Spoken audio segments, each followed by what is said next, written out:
రెహమత్ నగర్లో నేను మళ్ళీ చెప్తున్నా, ప్రతి ఒక్క దీంట్లో కూడా పర్సంటేజ్ బేస్గానే చెప్తున్నా.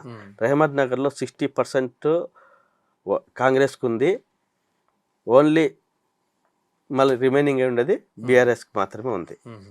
యూసుఫ్ కూడా టోటల్ చెప్పాలంటే నవీన్ గారు ఇంకా నెగిటివ్ ప్లేస్, అది అంటే వాళ్ళ ఇల్లు అక్కడే ఉంటుంది, నెగిటివ్ ప్లేస్, అది ఇంకేం లేదు. యూసుఫ్ గూడలో నాకు తెలిసి 20% కూడా బీఆర్ఎస్కి క్రాసింగ్ చేసేది లేదు. ఓకే, ఎందుకంటే అతను చాలా హార్డ్ వర్క్ చేశాడు.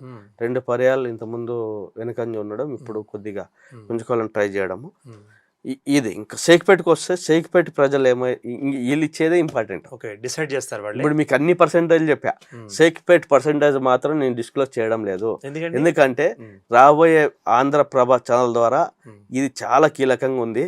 ఇది మాకు కూడా, ఎందుకంటే మేము కూడా ఏదో నోటికి వచ్చినట్లు మాట్లాడకూడదు కాబట్టి మేము కూడా దీనిపైన ఇంకా క్లారిటీ తీసుకొని, ఎందుకంటే ఇదే ఎలక్షన్ కీ రోల్ కాబట్టి ఇక్కడ ఇన్ఛార్జీలు ఎవరెవరు ఉన్నారు, వాళ్ళ పని ప్రభావం ఎలా ఉంది అనేది అంతా ఆంధ్రప్రభ ద్వారా రాబోయే రోజుల్లో నేను డిస్క్లోజ్ చేయదలుచుకున్నాను.